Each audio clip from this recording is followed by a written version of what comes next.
To be moderating this session on Jews and Gentiles in the early Jesus movement. Our purpose today is to consider the work of Abel Bibliowicz, an independent scholar who has attempted a very serious proposal, essentially claiming that the tragic shape of Jewish-Christian relations originated in a Jewish-Gentile crisis within the Jesus movement, rather than a conflict between Christians and Jews. Several of us consider his research and his proposal sufficiently important as that we proposed this session and SBL accepted it. And we are excited to present Abel and to give him the opportunity to present his work to those who are gathered today. We have 2 hours. At the request of Abel Bibliowicz, the first hour will be spent on a video that he developed over many months. This video presents the main lines of his proposal very systematically and includes comments based on conversations between himself and John Dominic Crossan of DePaul, Peter Phan of Georgetown, and myself of Mercer and Free University, Amsterdam. After this video, Abel Bibliowicz will offer a few minutes of response and comment. And then we move into essentially the second half of our time, which includes 10 minutes each from Norman Beck from Texas Lutheran University. That will be a video. Joseph Verheyden from Leuven and Matthew Knotts from Loyola Academy. Those will be live presentations. If everyone sticks to their time, we should have roughly 10 or 15 minutes for general discussion. I will attempt to enforce the time strictly. That's not always easy, but if everybody sticks to their time, hopefully we can have that at least a brief time for conversation. Also, I know that Mr. Bibliowicz would welcome further dialogue beyond the session and will make clear how you can be in touch with him. For this SBL global virtual meeting, their preference is that non-presenters remain muted and cameras off during video and panelist presentations. And then when it's time for conversation, we'll use the raise hand function, trying not to use the chat because the chat ends up having a parallel thing going on, which is not always easy to integrate into the main conversation. So with that introduction, we welcome you. Thank you. I see 26 names, 26 participants and 8 panelists. So we are grateful that you're here.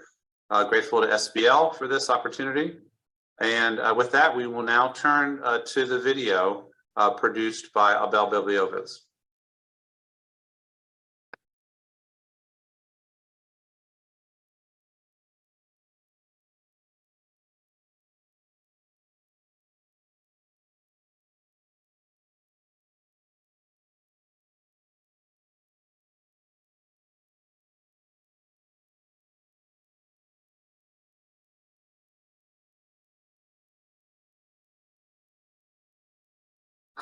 Jewish-Christian Relations, the First Centuries, by Abel Mordechai Bibliowicz.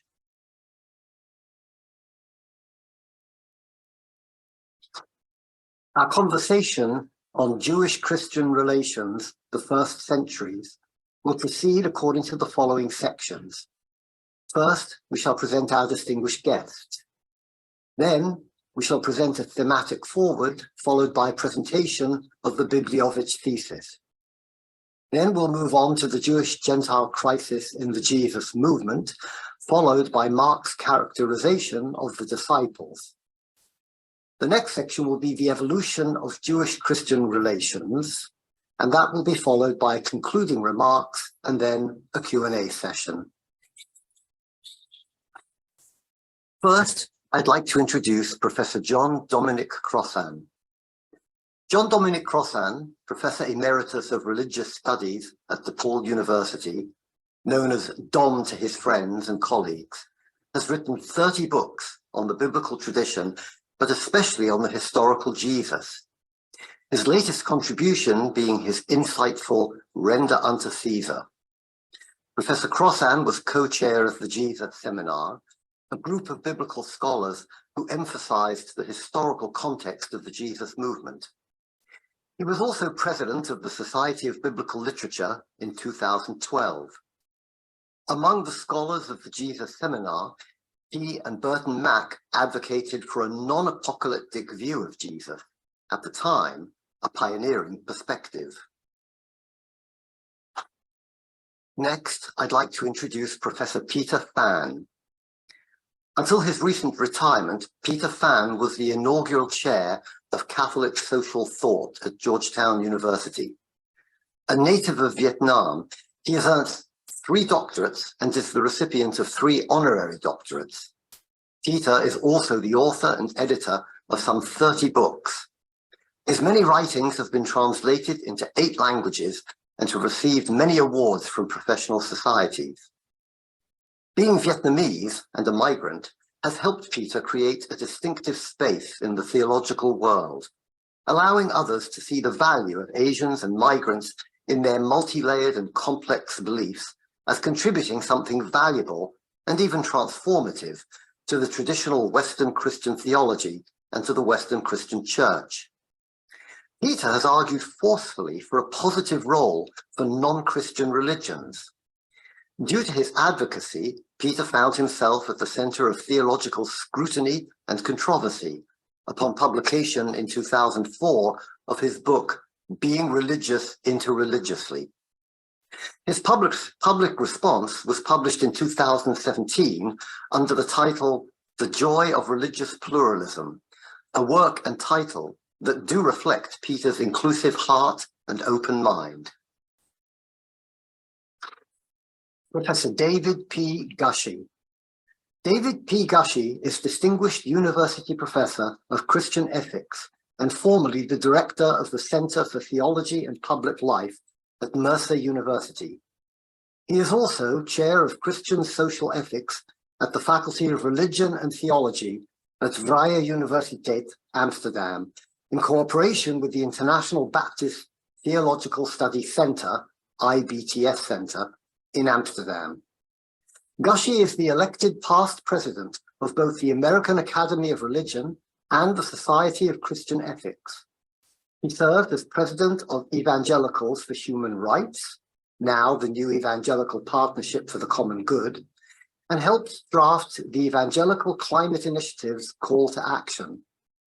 Gushee has written nearly 30 books, is a columnist for Baptist News Global, and has written for Religion News Service, Christianity Today, The Washington Post, The Sojourners, among other publications. Thematic forward. The traditional account of the birth of belief in Jesus has been internalized by clergy, scholars, and believers, and is deeply embedded in hearts and minds. For more than 1,500 years, the juxtaposition Christianity versus Judaism has been at the core of the Christian religion, culture, and law. The leap from this deeply embedded narrative to an intramuros perspective centered on a crisis within the Jesus movement requires considerable conceptual change and a new terminology. 2.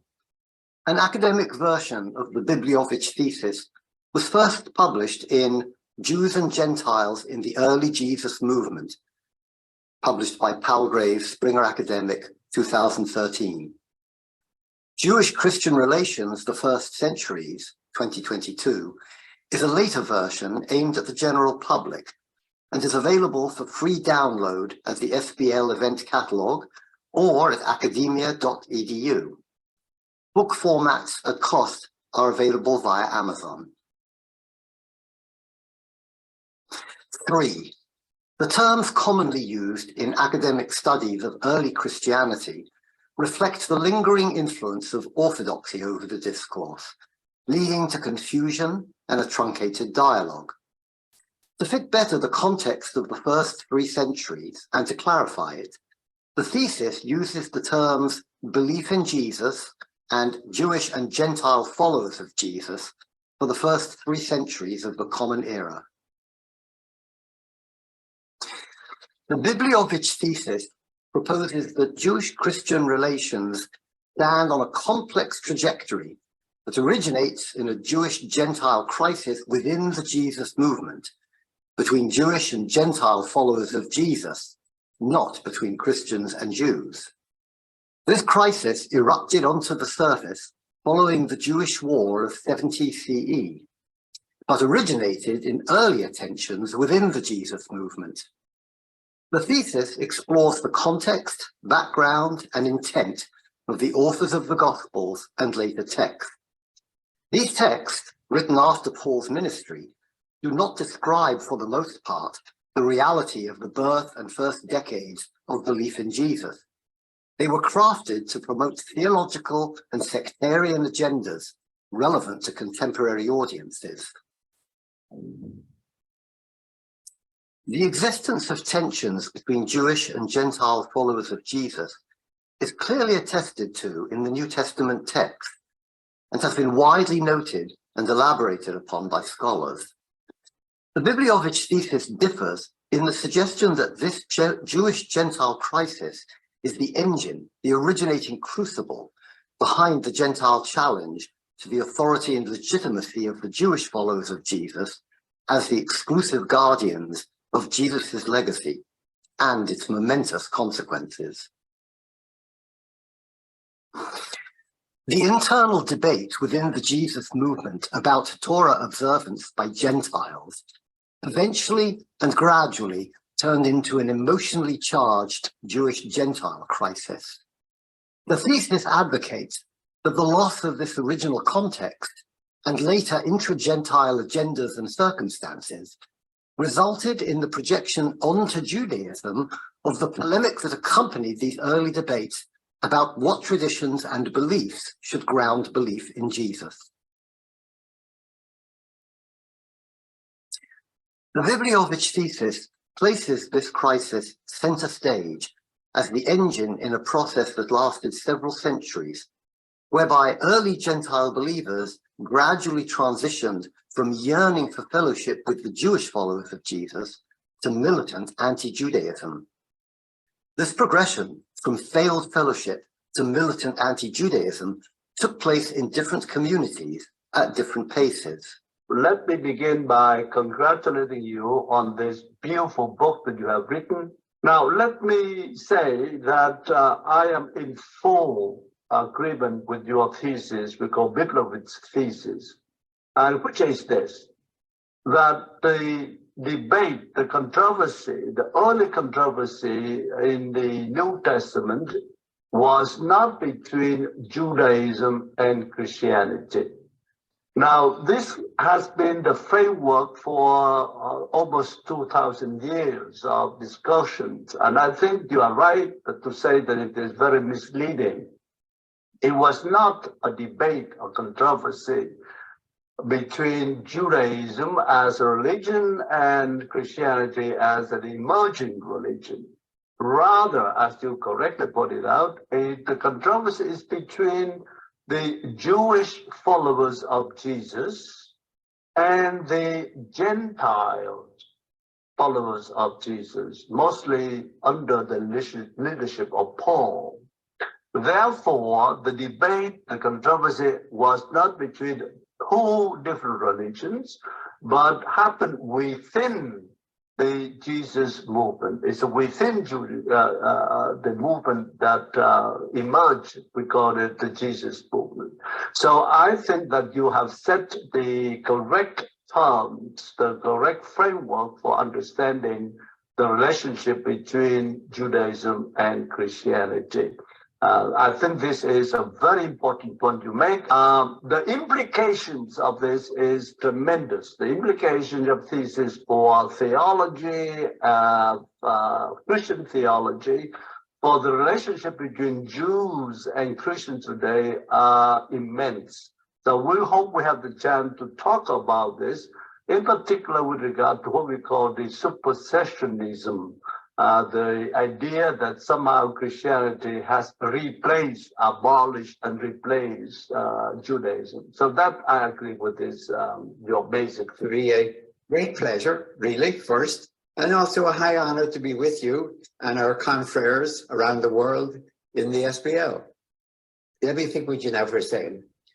but I'm very close to agreeing with you. I think myself that the great parting of the ways, the irrevocable parting of the ways, was not about theological issues, but about slaughter.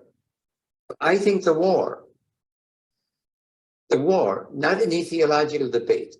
I think, I'm sorry, as a theologian, I think theological debates can always be solved unless political power enters in, unless there's some other issue. Well, I would first like to say a word of congratulations to my friend Abel Bibliowicz for the achievement of this book. And I'm glad that SBL has understood the significance of this project and has given this session in this meeting here. It is quite an achievement. And I think it is an important opportunity for Jewish, Christian, scholarly, and regular people conversation about the tragic brokenness that developed in the relationship between Jews and Christians, and that led to such awful, disastrous fruit, bad fruit. And so I think this is an important occasion in Jewish Christian conversation. I was among those who was essentially taught the story that the Bibliowicz thesis is trying to challenge, that the obvious anti-Jewish language of the New Testament represented a dispute between two groups that were already differentiated: Christians who believed in Jesus as Messiah and Jews who did not, sometimes shorthanded as the church versus the synagogue. And so the debate had to do with the church attacking the synagogue, Christians attacking Jews in the New Testament. But I think that is clearly a retrojection back onto the New Testament of realities that were much more obvious later than they were in the first century, if they even existed in the first century. The hypothesis that what we're really seeing in the text is bitter tensions between Gentile believers in Jesus and Jewish believers in Jesus who had perhaps tried and failed to achieve that one new humanity that is talked about, for example, in Ephesians chapter 2, that project had failed, that Jewish believers in Jesus and Gentile believers in Jesus eventually, at least, were unable to find the common terms for being in community together, and that the tensions got embedded in the text of the New Testament, so that, the thesis goes, when it sounds like attacks on quote unquote the Jews, what we have are probably attacks by Gentile believers, some of them, on Jewish believers, some of them at least, with whom they could not agree over who was properly interpreting what it meant to follow Jesus. The role of Torah observance was a big part of that, but I also think there must have been just broader cultural differences as well. And that these leave like landmines in the New Testament that are then easily swept up into later Christian polemic against the Jewish people as a whole. I do think this is a really interesting thesis. It builds on, but also extends what has been argued before. And so I think it is a conversation well worth having. And the details need to be looked at, case by case, book by book, verse by verse. But that hypothesis makes a lot of sense to me. And the tragedy of this, that you have a dispute within the early Christian movement that then gets embedded in texts that become canonical for people who leave behind the original conversation, but import the prejudice and the bias and the contempt or the contemptuous sounding language, that's a tragic history. And I think it maybe helps us make sense of what developed in the long and awful history of Christian teaching of contempt for Jews. The Jewish-Gentile crisis in the Jesus movement. According to Paul, the standing of Gentiles before God was to be based solely on their faith in Jesus' death and resurrection. Paul defended the rights of Gentile converts to be full and rightful heirs to the promise of God to Israel, without requiring from them Torah observance. However, soon after the first successes of Paul's mission to the Gentiles, tensions arose as converts to Paul's form of belief in Jesus encountered Jewish followers of Jesus in the public arena. It seems that some, maybe most, of Jesus' disciples and initial followers conditioned the fellowship on Torah observance and may have considered Gentile forms of belief in Jesus insufficient and lacking, setting the stage for a bitter confrontation. Pauline communities experiencing anxiety and doubt caused by this crisis needed reassurance and guidance. They needed a legitimating foundational discourse, a dissonance-reducing narrative. In the New Testament, we can identify attempts by Gentile leaders to reassure the Gentile rank and file that they were rightful followers of Jesus, despite their rejection of the beliefs and religious traditions espoused by Jesus and by those chosen by him to be the custodians of his legacy. What did happen was the embedding of hostility against the Jewish side in the Gentile-dominated literature that became canonical, and then, of course, it's everything that happened after that. So in a sense, the tragedy is that the success of the evangelistic movement in the Gentile world created a dynamic that ultimately led to an unbridgeable gap between Jewish believers in Jesus and Gentile believers in Jesus. So the way you put it in the book, that from the Jewish side, Jewish believers' side, it would inevitably look like the Gentile believers were abandoning Torah. And from the Gentile side, it would inevitably look like the Jewish believers were attempting to quote unquote Judaize. I think that was tragically inevitable, and every effort to split that gap, to find a way to hold everybody together, ultimately failed. Excellent introduction to the topic, the conflict between the Jewish and Gentile followers of Jesus. I welcome your remark that we shouldn't use the word Christian or church at this stage of the history, but rather use the term Jewish and Gentile followers of the Jesus movement. So that's a good detailed clarification. With regard to your point, I agree wholeheartedly that the conflict that arose between the Jewish and the Gentiles followers of Jesus had implications for the issues of who are the legitimate followers of Jesus, what are the conditions for a rightful and full discipleship to Jesus, number one, and number two, who can have the authority, whether the exclusive authority to decide what is genuinely requirement, the general requirement to be disciples. First question, that the Gentiles, according to Paul, have the full right to claim that they are authentic and disciples of Jesus. And that, of course, have implications on the question whether the observance of Torah, the Torah observance is the requirement. The second question that you make, and I think is very, very interesting, it has not been acknowledged or observed by most scholars, is that the Gentile reaction to the observance of Jewish of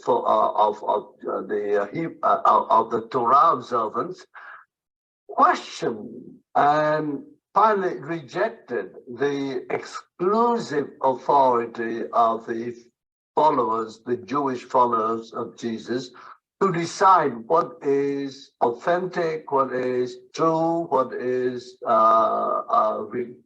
absolute requirement for being disciples of Jesus.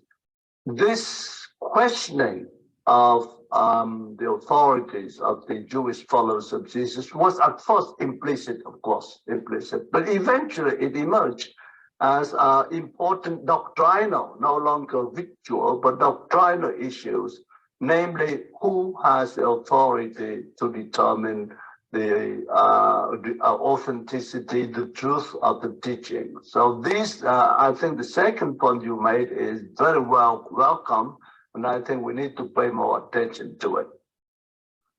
Mark's characterization of the disciples.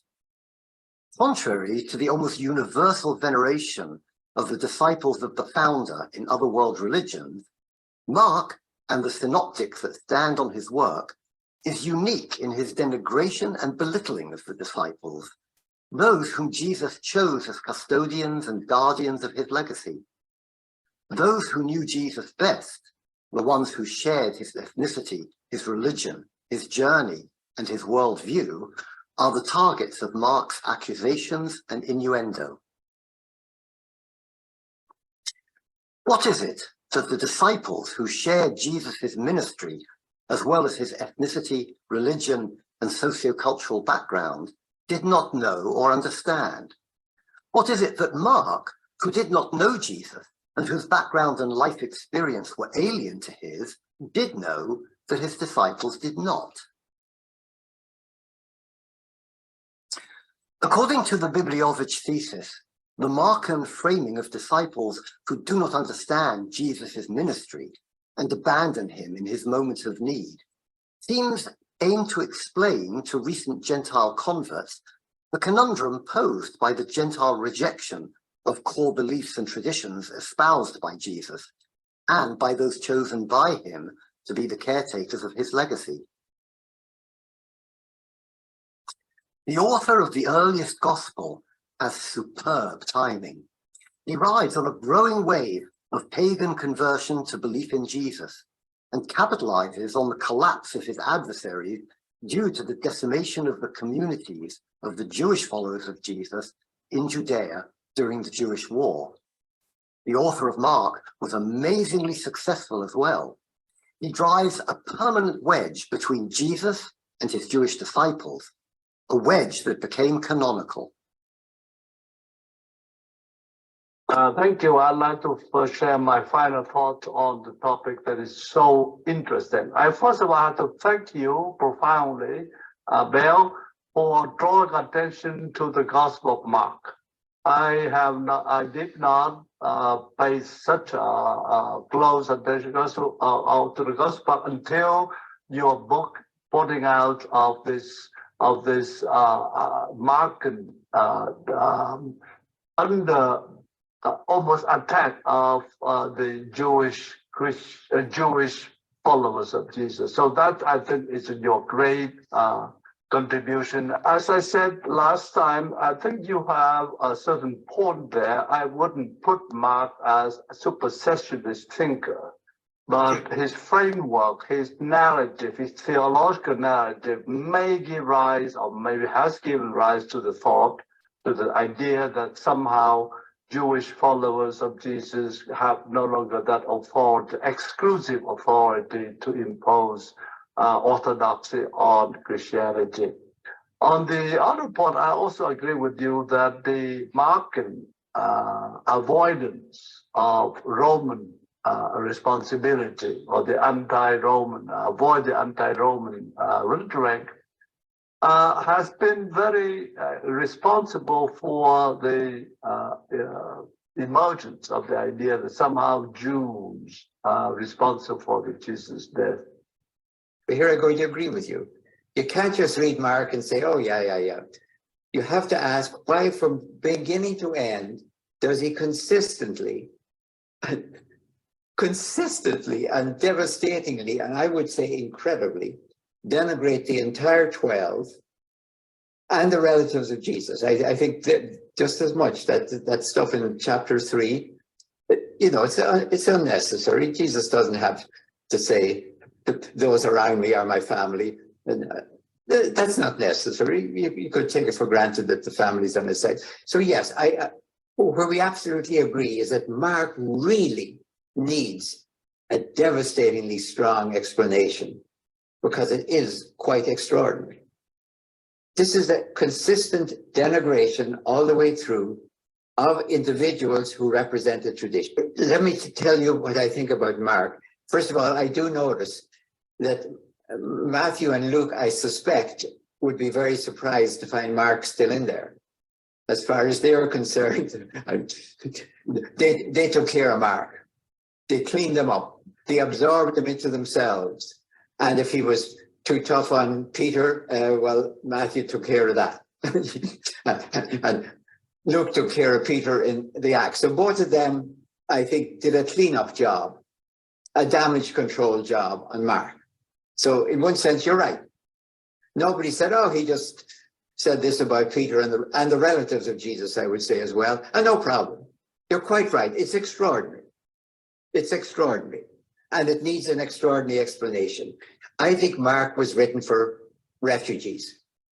I think there's been a flood of refugees during the Jewish war, especially after the destruction of Jerusalem. What I would say about your hypothesis is that whoever then wrote the Gospels had an opportunity, if they wanted to turn this into a critique of all things Jewish, his family, his disciples, the religious authorities, the lawyers, the scribes, the way the Torah was understood at least. And so it was usable for an anti-Jewish or anti-Jewish believer in Jesus polemic. But I don't want to say that the story itself is manufactured to create that effect. I think the story has a ring of historical plausibility, but that it has the potential to be subtly manipulated for a later agenda, I would grant. Evolution of Jewish-Christian relations. The trajectory from the anti-establishment rhetoric of the Jewish followers of Jesus to the emergence and consequences of supersession theology is complex, elusive, and layered. The Bibliowicz thesis suggests that this trajectory has 6 main components that lay fused, confused, and intertwined in the texts. Although these components were necessary building blocks of the trajectory, a chronological sequence is not implied. Number 1, polemic by the Jewish followers of Jesus against the Judean establishment. Number 2, polemic by Gentile believers against the legitimacy, character, beliefs, and traditions of the disciples, the founding fathers of the Jesus movement. Number 3, appropriation theology, the claim that Pauline believers in Jesus replaced the Jewish followers of Jesus as the new Israel, as God's new chosen. Number 4, decontextualization and subversion of the Judean tradition of self-criticism and prophetic anti-establishment censure. Number 5, supersession theology, the view that the Pauline interpretation of Jesus' legacy replaced and annulled the beliefs and traditions espoused by Jesus and by his first followers. And number 6, later loss of this context, fusion, confusion, and misinterpretation of these rhetorical layers and their projection onto Judaism. I'd like to point out immediately that you have done very well in isolating these 6 components: layered, fused, and intertwined. But it is not chronological. So that when you read the 6th element, do not think that these are chronologically happened. They happen more or less the same time they confuse, they fuse, they mix together. So that's important. It is not a chronological elaboration of how supersessionist theology. I think this is a move that is helpful. Maybe one way to say it is that the basis of salvation is now belief in Jesus and his atoning sacrifice on the cross. The people who believe that are the ones who are the proper followers of Jesus. The people who don't believe that don't get it, and that distinction would correspond with the founding Jewish Torah observant movement versus the Pauline movement. I see rabbinic Judaism and Christianity, and you can argue which is more in the biblical tradition or the Jewish tradition, as common offshoots. And if I could play with Paul's metaphor, it's almost like a single olive tree that branches out into two olive trees, two valid olive trees from the same root. Number one, polemic by the Jewish followers of Jesus against the Judean establishment. The Bibliowicz thesis suggests that at first, allegations against the Jewish authorities, distinct from later attacks on the Jews, may signal that we are reading textual traces of Jesus' disciples and first followers, filtered through the prism of Gentile editing. This would be a Qumran-like sectarian layer of confrontational rhetoric, originating in the relationship between the Jewish followers of Jesus and establishment Judaism. Let's make it very clear that the criticism that the earliest followers of Jesus made against the Jewish establishment was not an outlier. They were not the only one. You mentioned the Qumran community. The Qumran community criticized, rejected the priesthood of the temple, right?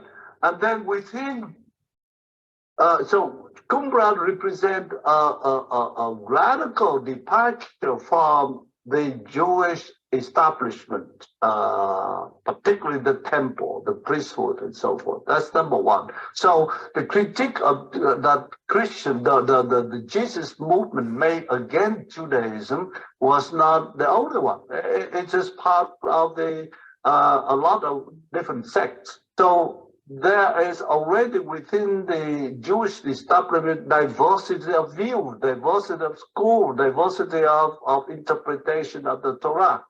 There is a lot already within the Jewish establishment, varies the conflictive interpretation of scripture. So I agree with this.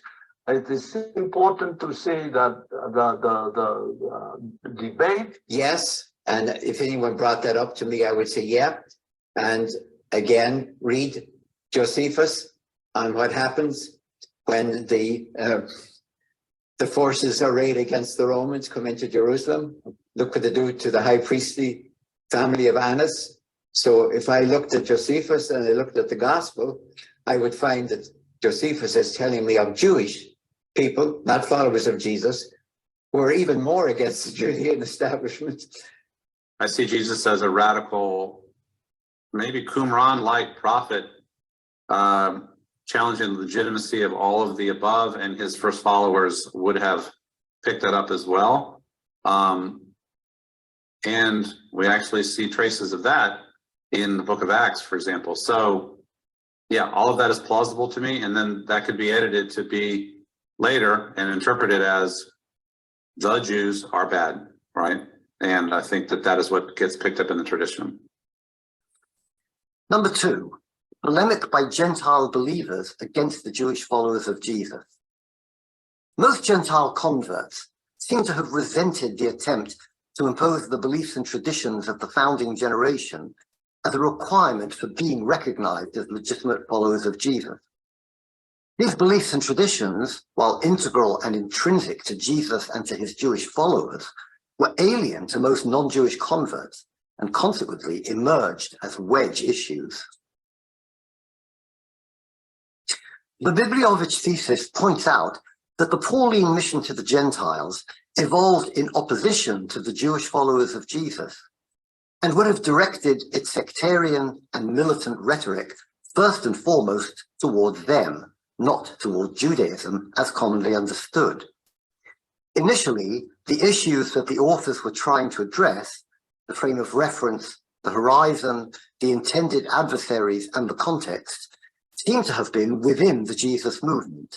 That's the dispute.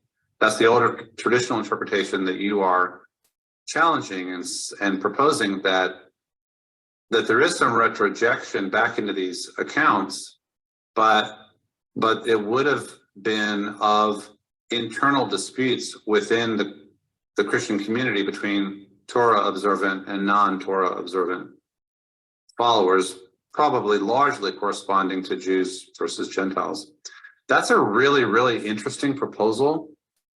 And so you can kill two birds with one stone. You can have Jesus arguing with Pharisees, and we can be arguing against our Torah observant Jewish brothers from this other side of the fence, and you can achieve both with the same story.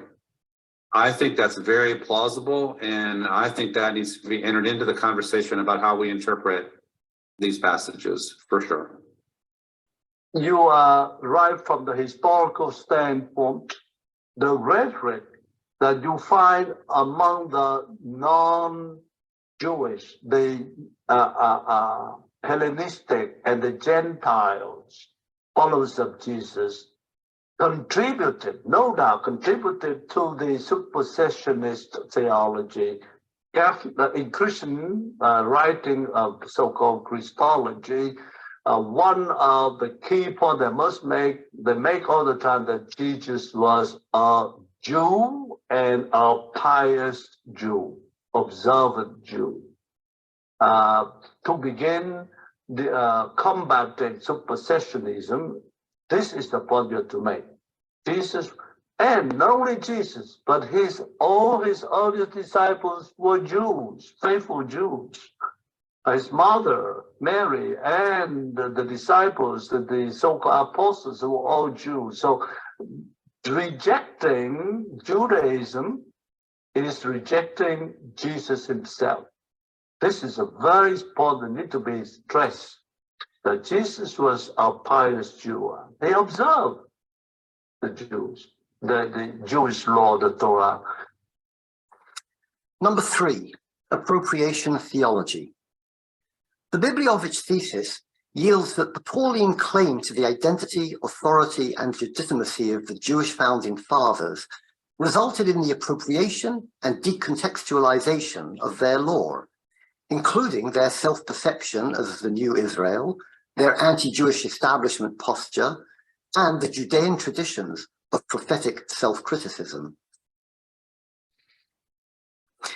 This wide-ranging subversion and appropriation was a consequence of the assertion, innocuous on first sight but enormously consequential, that the Gentile followers of Paul superseded and replaced the Jewish followers of Jesus as the new people of God, as the new Israel. To delegitimize the Jewish followers of Jesus, and at the same time claim to be their theological heirs, required great linguistic, polemical, and rhetorical ability, but created great logical and theological difficulties. Gentile authors tried to wrestle with this conundrum throughout the canonical and the authoritative texts, and invested great effort in delegitimizing the theological narrative from which they longed to derive their legitimacy. What you point out in the book is, from a Jewish perspective, the theological work that is done, even in this supposedly sophisticated book of Hebrews, just doesn't hold together as a Jewish reading. It's a new thing. It doesn't work. It's not really Jewish, but it's an appropriation. You have the whole literature of how the term Pharisee has been, as I said, appropriated as the one who is hypocritical, narrow-minded, legalistic. The whole Christian literature on the Pharisees emphasized, appropriated precisely the critique of the earliest followers of Jesus against certain sects, certain schools within Phariseeism, among the teachers of the law. So they use it, appropriate it, and then apply it on, as you said, put it onto the Jews in general or the Pharisees in general. So one of the key biblical New Testament scholarship is to understand who were the Pharisees, who are they, what did they represent, and so forth. Number 4, decontextualization and subversion. Judean self-criticism and Judean anti-establishment rhetoric, the quarry where many Pauline polemical stones originate, do reflect Jewish humility and the traditional Judean inclination to chastise and humble the people and its leaders. This unique Israelite tradition of self-criticism was harnessed by Pauline thinkers to justify the Jewish forfeiture of God's favor, i.e., the transfer of God's favor from the founding faction to the Gentile followers of Paul. These assertions and the appropriation of the Jewish scriptures gradually morphed into claims to the supersession of Judaism by Christianity. Ironically, the lore of the Jewish founders of the Jesus movement turned out to be a trove of anti-establishment polemical arrows that Gentile believers could use to denigrate the Jewish establishment of the movement. In the anti-Jewish establishment traditions of the Jewish followers of Jesus and other Judean sectarians, Pauline leaders found a ready-to-deploy arsenal that could be used to demote the Jewish establishment of the Jesus movement. So as many elements of Hebrew Bible as could be deployed for the purpose of a supposed continuity, all of it was necessary. And that would include not just some of the ones that you've named, but also say the idea that Jesus is in the Davidic line. So you need to do that whole lineage thing, right? The idea of Messiah being clearly taught in the Hebrew Bible and Jesus clearly fulfilling the messianic prescriptions. The idea of Hebrew Bible prophecies being fulfilled in Jesus, and then all this stuff about covenant and Torah and sacrifice and priesthood and temple, all of it needed airtight fulfillment, supersession fulfillment, continuity. So I think that the decision to remain, to claim continuity and to keep the Hebrew Bible is also part of the story that you were telling.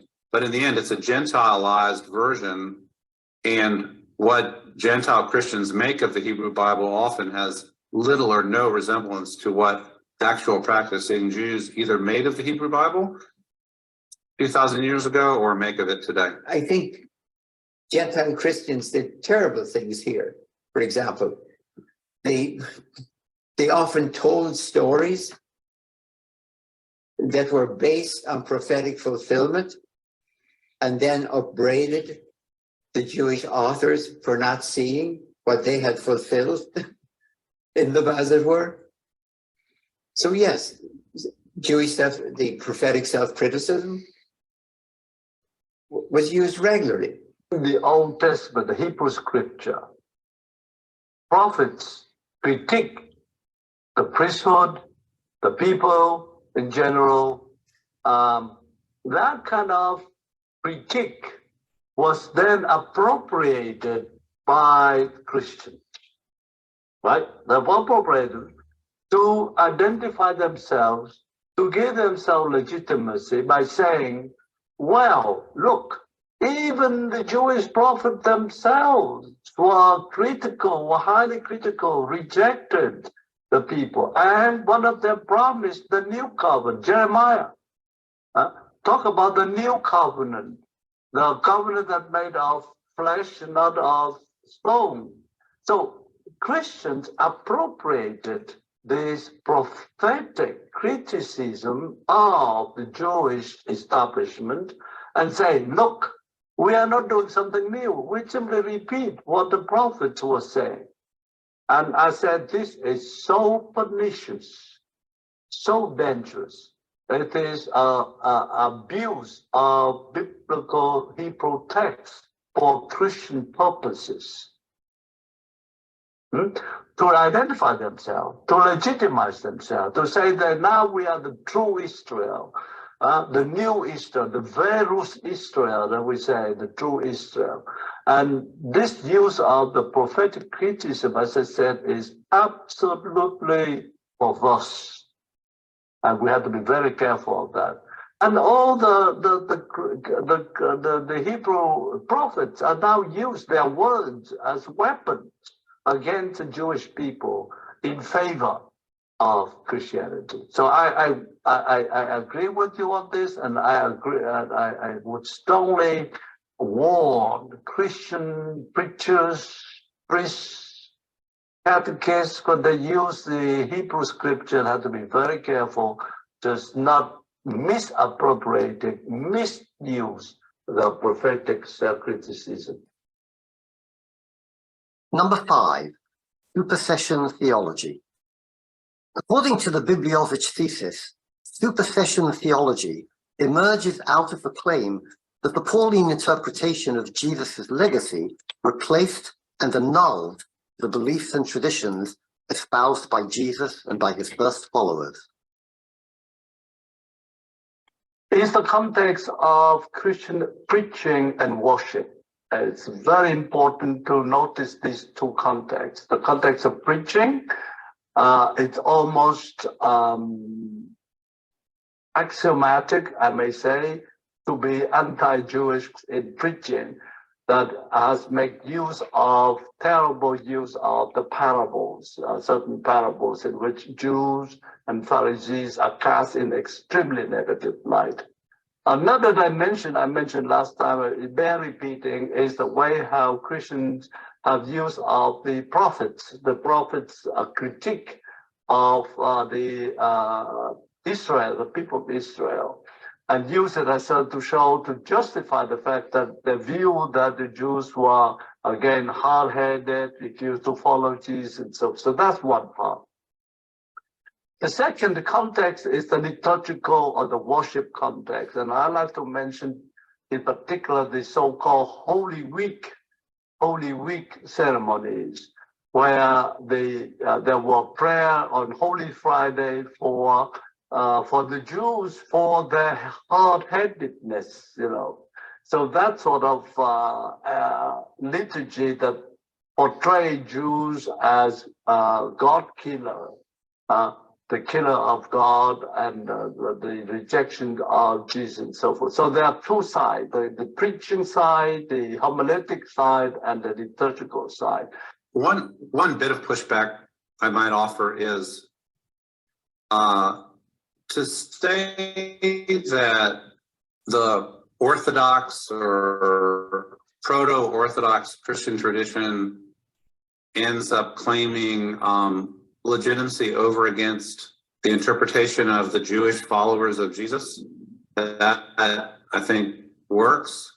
To say that it sets aside or like self-consciously replaces and annuls the religion of Jesus himself, I think is a harder stretch for us as Christians. I mean, even that's me speaking for just a moment as a believer, but stepping back, even as a scholar, what I think the Gospels try to do is to say that Jesus himself held an attitude toward Torah, for example, that ends up consistent with what the Orthodox Christian tradition ends up embracing.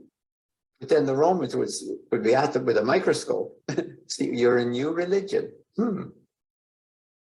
So supersession is a necessity of appealing to the Romans. It has no intrinsic logic. He could simply say, we're us and we're right and you're wrong. It's sort of the evidence and the giveaway that you have not yet found your own identity securely. Number 6, projection onto Judaism.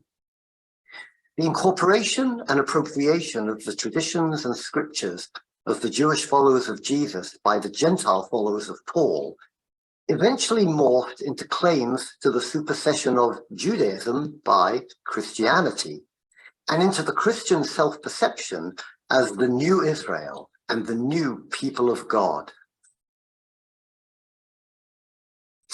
Arguments originally deployed by the Jewish followers of Jesus against the Judean establishment, you have lost God's favor, we are God's new chosen, we are the new Israel, we embody a new covenant, the temple and the priesthood are defiled and no longer authoritative, etc., etc., were appropriated and incorporated by the Pauline, intent on taking over the role of the Jewish followers of Jesus as the custodians of Jesus' legacy.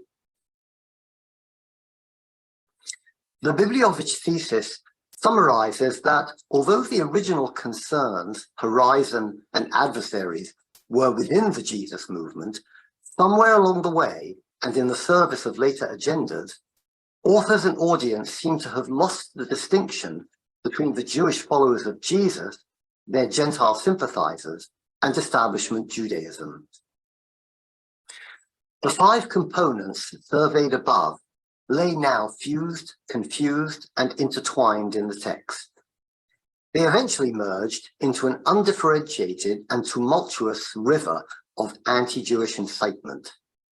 Eventually, dynamics of fusion, confusion, extrapolation, and projection converted an internal debate about Judaism into undifferentiated anti-Judaism.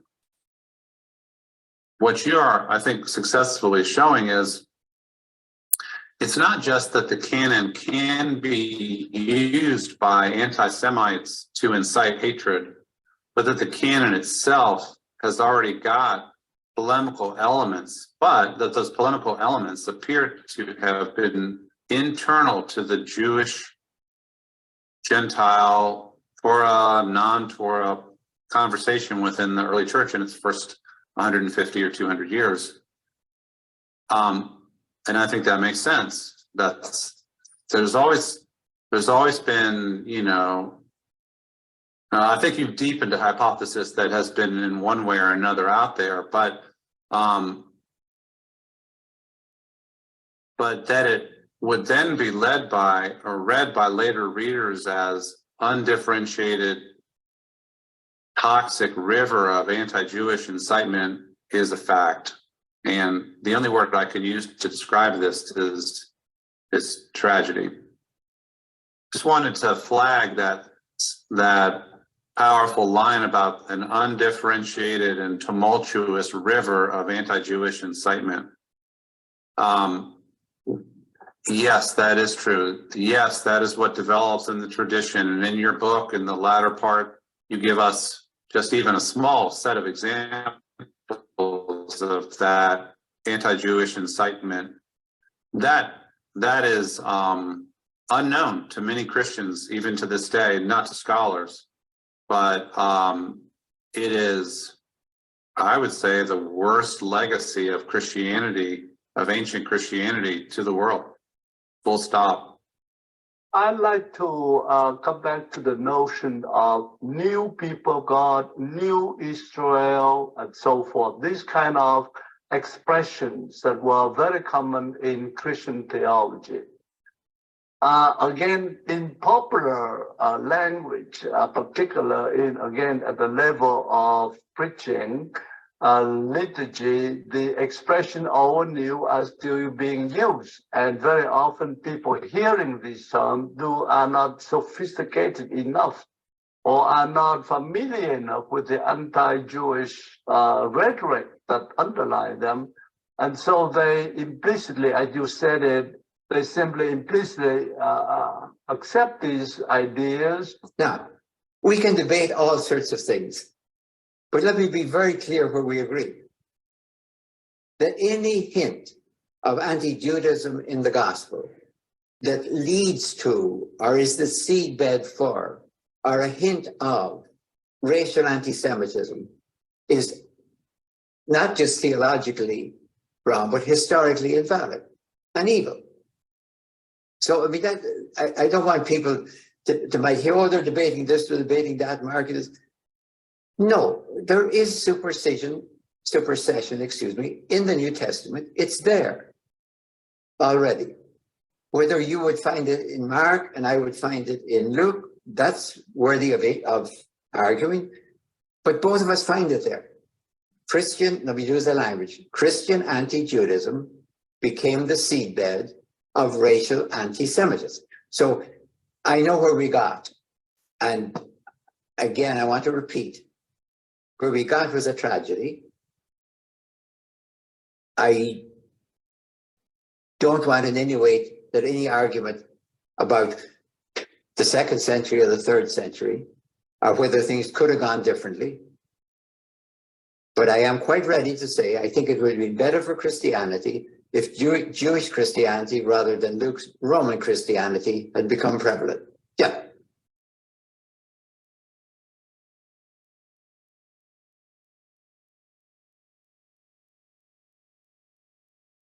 Okay, thank you all for listening through that video, and thank you to Abel for developing it, and to John Dominic Crossan and Peter Phan for participating in that conversation. Now in our program, we have a few minutes for Abel Bibliowicz himself to say a few words. So welcome, and we look forward to hearing from you. Good morning, everybody. Welcome. I use my full name, Abel Mordechai Bibliowicz. To my 45 first cousins and to my very large extended family, I am Abel, my first name. In Israel, I am Mordechai, my middle name, or Moti, my nickname. Either is fine. In matters of New Testament, I am self-taught.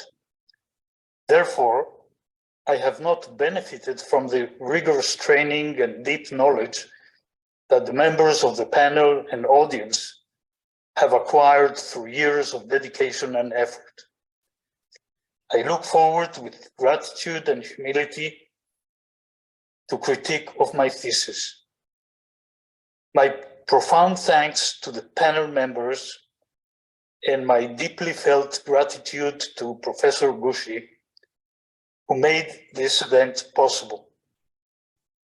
He is not only a highly accomplished academic, theologian, author, and civic activist, he also embodies an amazing personal journey of faith and a quest to engage the past with open eyes, an open heart, and an open mind.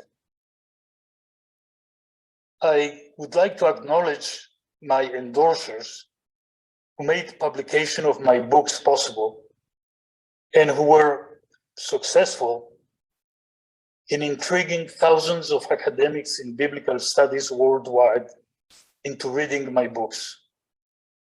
Without them, few would have read my books, and this event would have not taken place.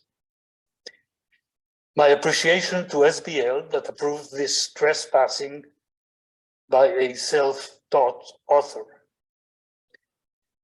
Given time limitations placed on the event, given the number of participants, and given that I have already burdened you with 450 pages of text, I will limit myself to this short introduction and the Q&A section. As to the matters at hand, let's start by stating the obvious. No narrative can capture and incorporate the complexity reflected in the texts and traditions that emerged during the early evolution of belief in Jesus. Therefore, it is necessary to sketch a picture that cannot be fully substantiated.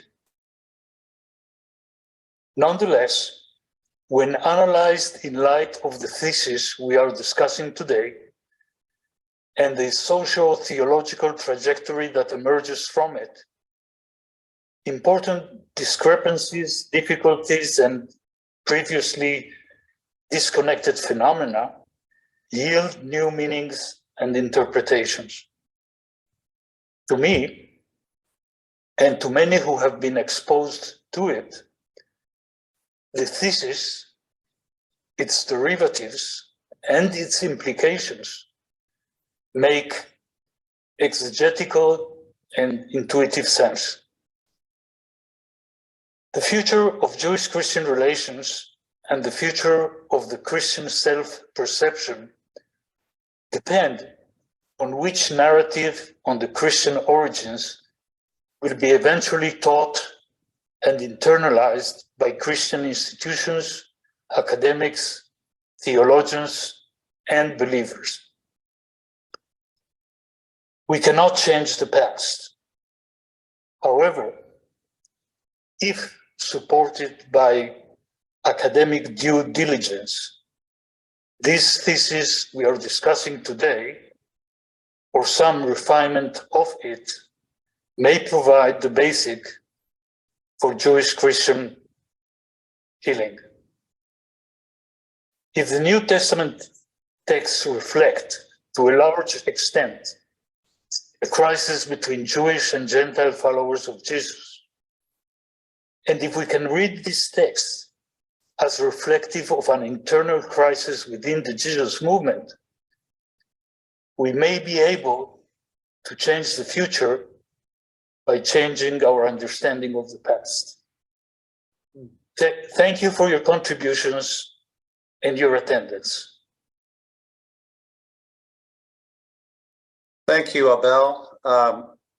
And now we move to 3 further engagements with your thesis.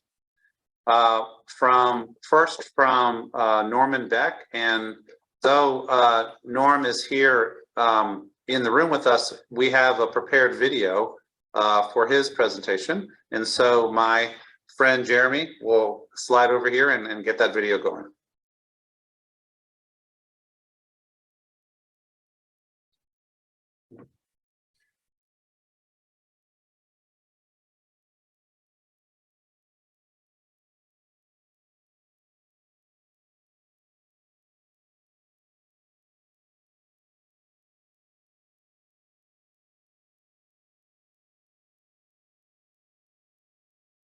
Professor Norman Beck. Norman Beck serves as the Professor of Theology and Classical Languages at Texas Lutheran University and is an active pastor at the Evangelical Lutheran Church in Stockdale, Texas. He has written 6 books, including Mature Christianity, The Recognition and Repudiation of the Anti-Jewish Polemic of the New Testament, a groundbreaking work that has ignited a great deal of debate and controversy. Norm was among the signers of The Passion of the Christ, Jewish Pain and Christian Responsibility, a response to Mel Gibson's film, A Statement by Concerned Christians, in September of 2004. He was also a contributor to Faith Transformed, Christian Encounters with Jews and Judaism, in 2003, in which members of the group Christian Scholars on Judaism describe how their encounters with Jews and Judaism have transformed their understanding and practice of Christianity. The Bibliowicz thesis. Newer Testament texts indicate the existence of tensions between Jewish and Greek followers of Jesus. Tracing the trajectory of Christological development within the Newer Testament documents and beyond them within the first 3 centuries clearly indicates that there were significant differences in perspectives among the early century followers of Jesus, as indicated in the Bibliowicz thesis. We do not know whether the conflict was resolved, but the conflict about which Paul wrote in Romans is evidence in support of the Bibliowicz thesis. This is when and where the Bibliowicz thesis becomes very relevant to me. The terminology used in the thesis of Jewish followers of Jesus and Gentile believers in Jesus to depict the protagonists, and the designation of the two factions that claimed Paul's heritage as Pauline Marcionite and Pauline Lucan are very helpful and are used in the thesis in ways that are productive. Polemic by Gentile believers against the Jewish followers of Jesus. That Jewish-Christian relations may have originated in a conflict between Jewish and Greek followers of Jesus, as indicated in the Bibliowicz thesis, is supported by two separate but most likely related Newer Testament texts. There is evidence of a significant unity in Rome, circa 55 to 54 CE. There is also evidence of a conflict over the table fellowship between Jewish background followers of Jesus and Greek Gentile followers of Jesus in Mark 8 to 14, verses 16 to 21. It seems to me that the Bibliowicz thesis is a plausible description of the birth of Jewish-Gentile relations in the Jesus movement as a workable thesis. There is no doubt that, as indicated in the Bibliowicz thesis, there was significant conflict between the followers of Jesus who were refugees of the Jewish war and the Pauline followers of Jesus that occurred after the migration of the refugees to the cities of Antioch and Ephesus in and after 67 CE. The Pauline followers of Jesus were Greek-speaking, economically not destitute, as the Galilean refugees were, more articulate, more inclined than the Galilean followers of Jesus were to claim and to maintain ownership and leadership of the Jesus movement. This is when and where the Bibliowicz thesis most clearly resonates with me. Mark. It indeed may be that an important challenge and dilemma for the Markan writer was to explain to Gentile followers of Jesus that their alienation from the disciples of Jesus, as those disciples of Jesus are portrayed within the Gospel according to Mark, is acceptable. The author of Mark may have deliberately denigrated disciples of Jesus and portrayed Jesus' beliefs and practices as significantly different from those of Jesus' fellow Jews. If so, the question that we should address is why?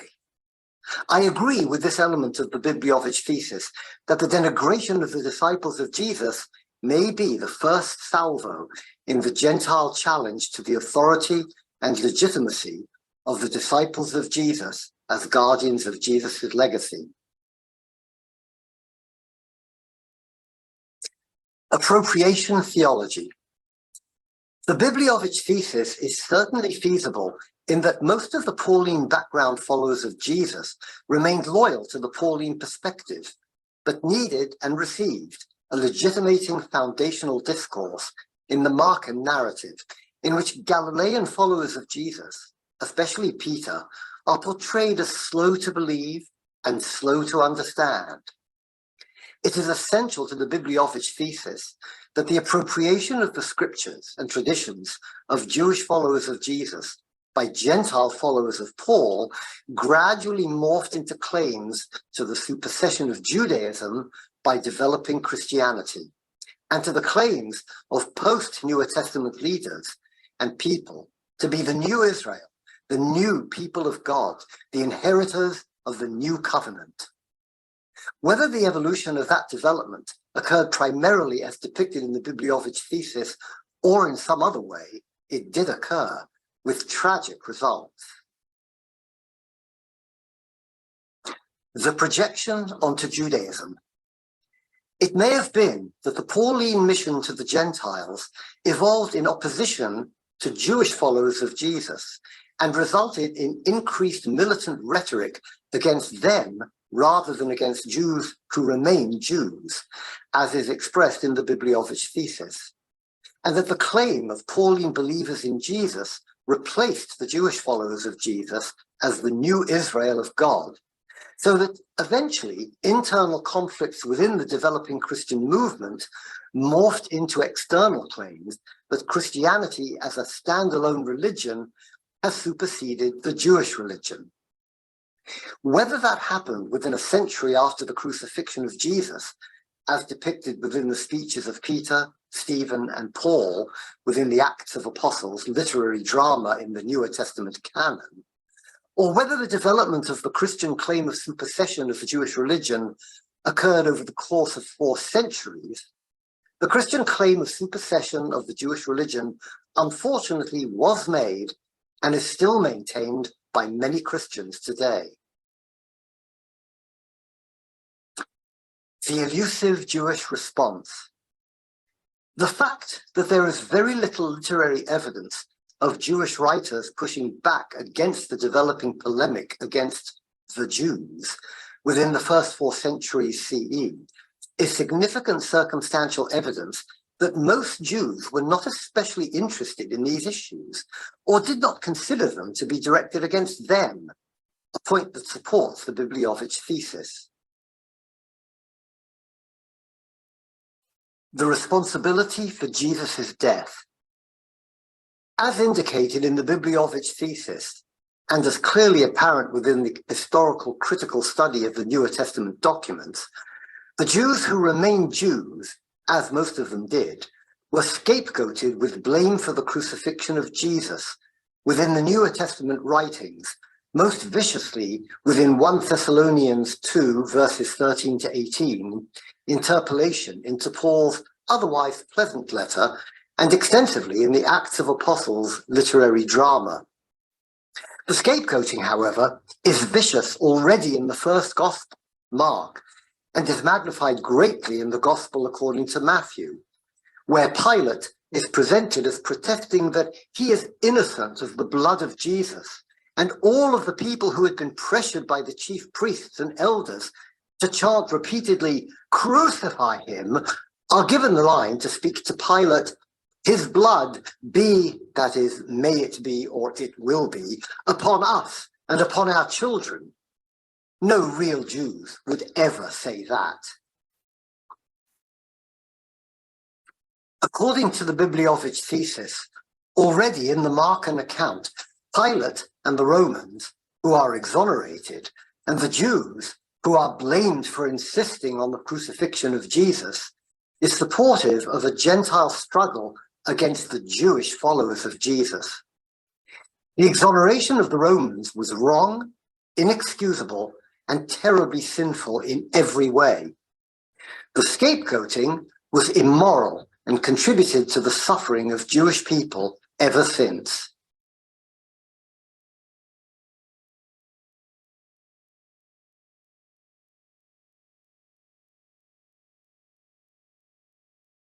Thank you, Professor Beck. We have 2 further responses. These will be live. However, we have a produced video introducing each of our last 2 speakers. And so first we go to Professor Joseph Verheyden. So we'll hit the video to give his intro, and then Professor Verheyden, you will have your 10 minutes.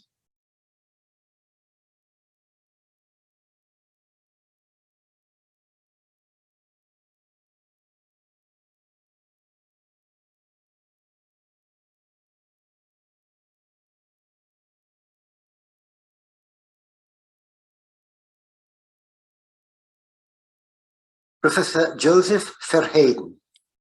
Joseph Verheyden is currently Professor of New Testament Studies at the University of Leuven in Belgium.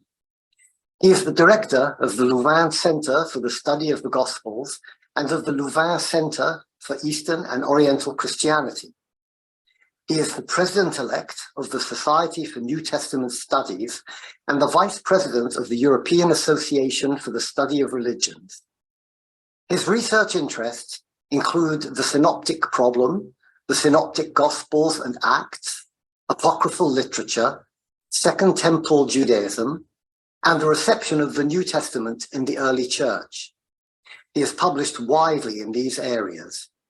Recent co-edited volumes include Texts in Context, essays on dating and contextualizing Christian writings from the 2nd and early 3rd centuries, and on using sources in Greco-Roman, Jewish, and early Christian literature.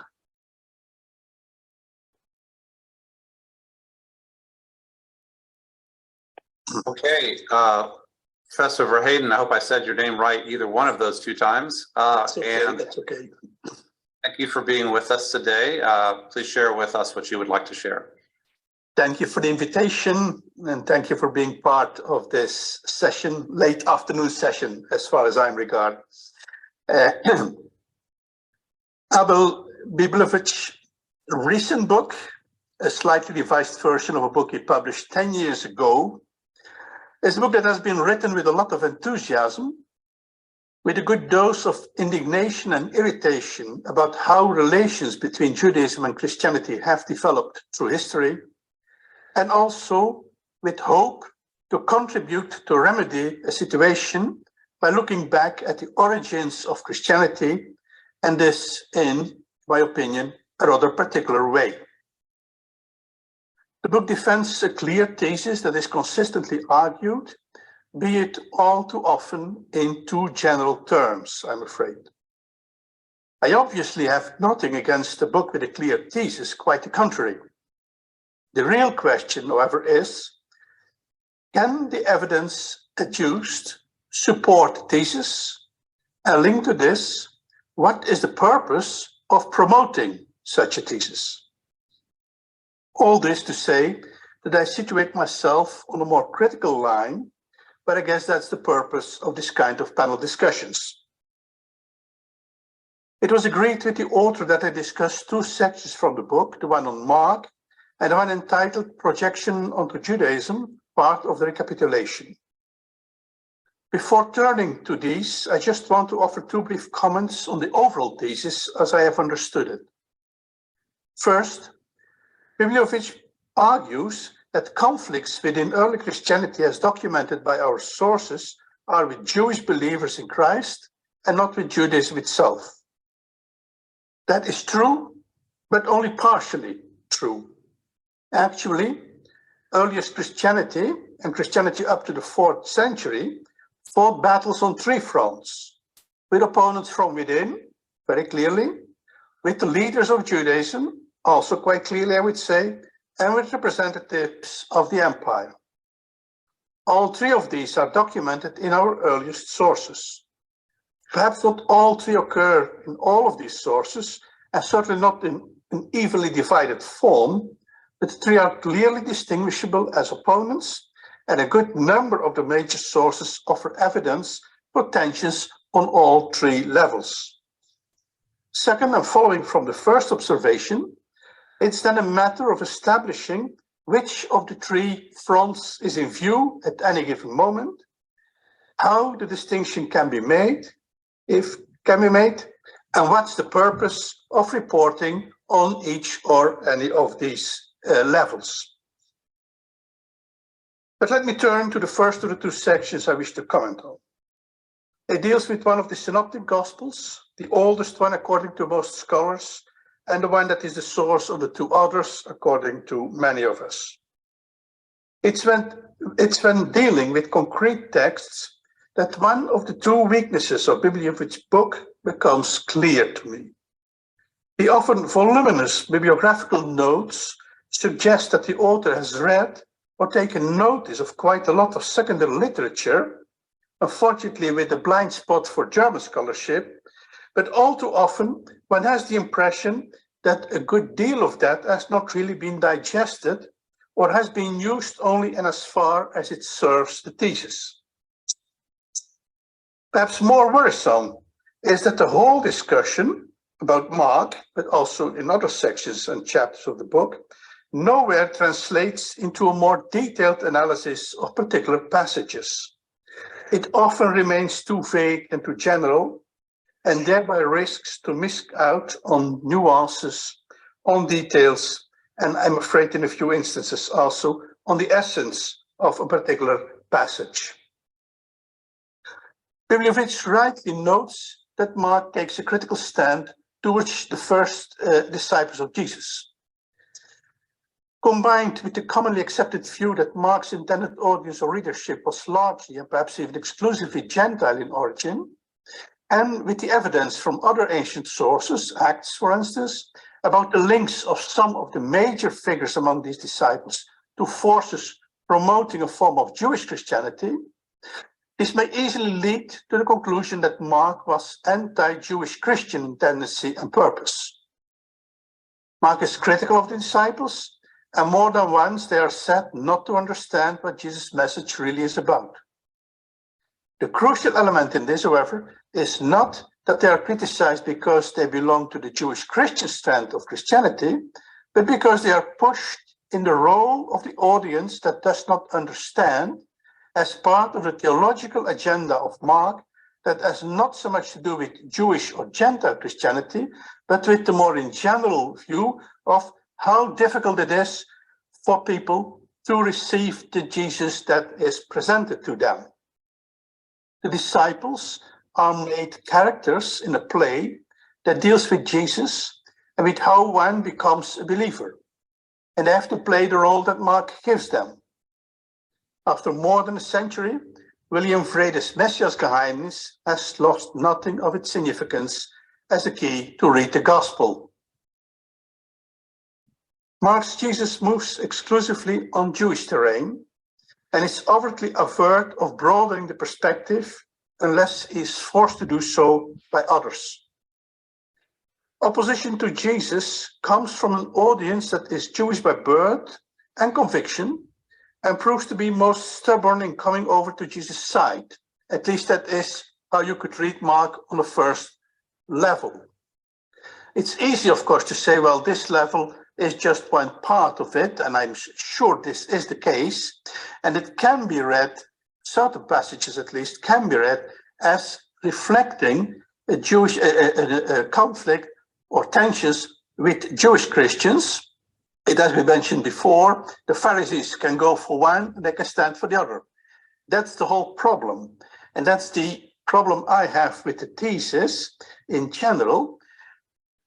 The complexity or the fuzziness, if you want, in Mark's, but also in Matthew's and in Luke's way of presenting Jewish opponents of Jesus or people who don't understand Jesus is fuzzy all through and all the time. And it is a bit too easy to say, well, it must be Jewish Christians all over, and it cannot be Jewish opponents in no way and at no moment. That's my, let's say, crucial and real problem I have with the thesis in general. The problem then is that what is fuzzy in the Gospels, and on purpose, is made clear in the Bibliowicz thesis, but at the cost, at the expense of the nuances that are in the, or the possibilities that are in the Gospels themselves. Of course, our sources contain ample evidence of tensions between Christians of Gentile and of Jewish descent, and of the frustration this raised on both sides. But such evidence is not so much found in Mark as in other sources, I would say. In Acts, for instance. And this again leads me to questioning the thesis, or that aspect of the thesis, that Mark would only be focused on this intra-Christian conflict. Ancient Christianity is marked by a widespread and regularly documented frustration about how and why the original mission, which focused on Jewish communities, went wrong and was all but successful. Paul tells us this. Luke, in turn, tells the same story. John most probably as well. And Matthew makes it a core element in the way he retells the story of Jesus' mission and ministry. Now we could say, well, Mark is not Matthew, and that's certainly clear. Mark is probably of a Gentile Christian origin and working for the Gentile Christian readership. But this is not the case for Matthew, at least not in the opinion of most scholars. In Matthew, working from Mark, one has the perspective of someone, of an author of a Jewish background, converted from Judaism, writing for a readership that it comes from the same background, and trying to convince that readership that the only way forward is actually to open the perspective, to go beyond the horizon that Jewish Christians had set for themselves and try to impose on others, and indeed to go beyond the horizon that Jesus had put for himself, had set for himself, and that he was forced to give up, in a sense, in such passages as the encounter with the centurion or the encounter with the Syrophoenician in Mark and its parallel in Matthew. This element, which is found in Mark, of course, very clearly, and perhaps most clearly in chapter 13, verse 10, of opening up to the whole world, that is to be interpreted, is just picked up by Matthew and made even more profile than it is in Mark, where it is a bit, let's say, in between the lines in this long apocalyptic discourse. Matthew making it the last word of the risen Lord. It's a matter of going to all nations. So this universal perspective, its open perspective, is picked up by Matthew, being a Jewish Christian who is opening up to others. The climax of Mark's gospel is unsettling in more than one respect. Mark gives clearly a presentation of the trial of Jesus, in which at least the Jewish elite, and perhaps a bit broader members of the Jewish communities in general, are involved. The Jewish religious and political elite played a role, passively maybe, but not that passively, in the death of Jesus, as the evangelists have pictured them, all three of them, John as well. Now, I can deplore this, but I think it's impossible and indeed not productive to ignore that. It's there and we have to live with it. We have to make it part of our research and part of our life, I would say. I briefly turn to the second section I'm expected to comment on, the one entitled Projection on Judaism. I do not deny that this has taken place, that indeed maybe already in the earliest stages of our written sources, of earliest stages of Christianity, as it is documented, that projection has taken place. It certainly will go on later on. But there is a problem that is not the problem of Christianity in itself, and that is the problem of the fact that Judaism contained promises and opened a perspective on a future in which a Messiah figure played a role. Now, whatever one thinks about how much this perspective was still kept alive in the time of Jesus, and in whatever form, the fact is that once such promises are made in a religious tradition, there is created the possibility, the potential that members of that tradition pick up on this and shape or reshape that in a way that others from that same tradition would not like or do not like at all. I think that's an inevitable phenomenon. Some will fail in doing so, others will succeed temporarily or for a longer period, but that is what happens.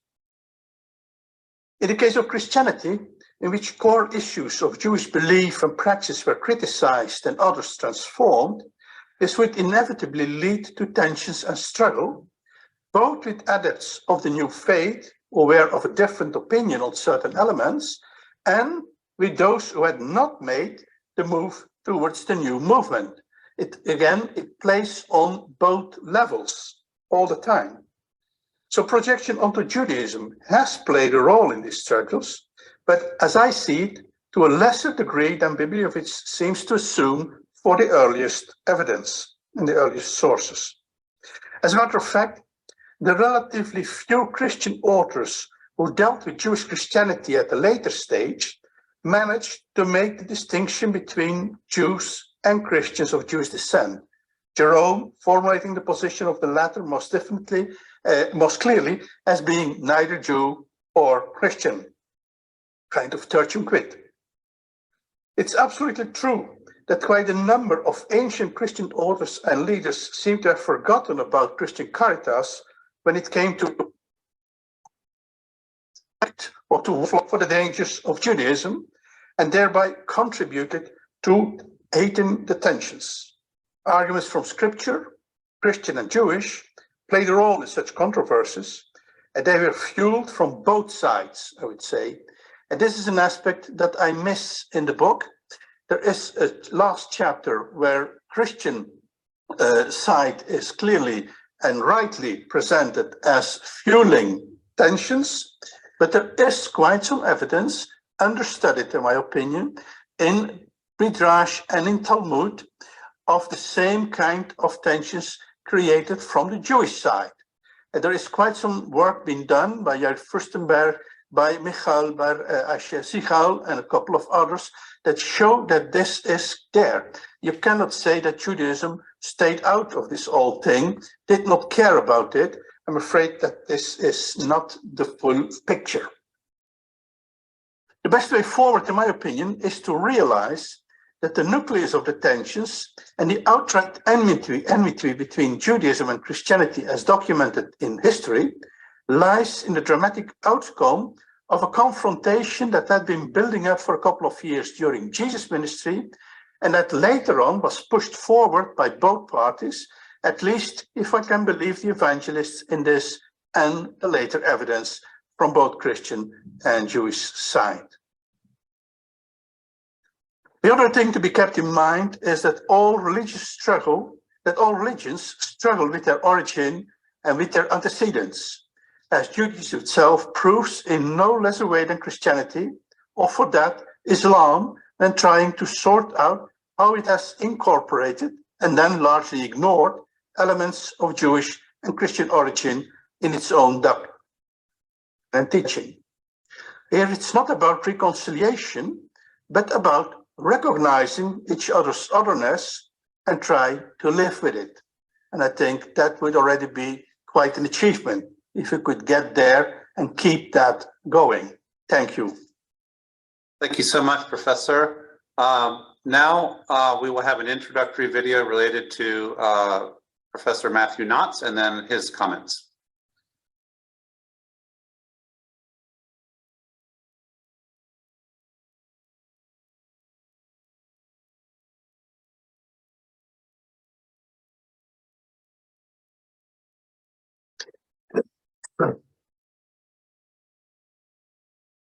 Professor Matthew W. Knotts currently teaches at Loyola Academy at Wilmette, Illinois.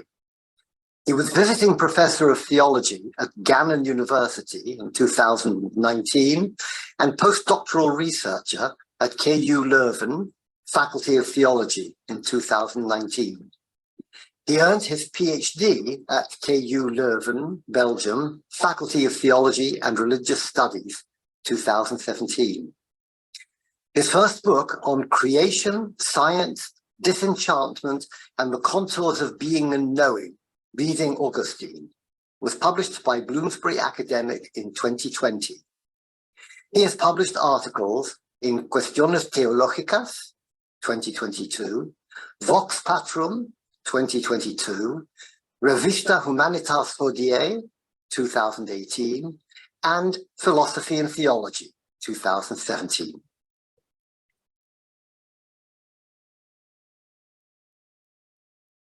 Okay, Professor Knotts, you are up.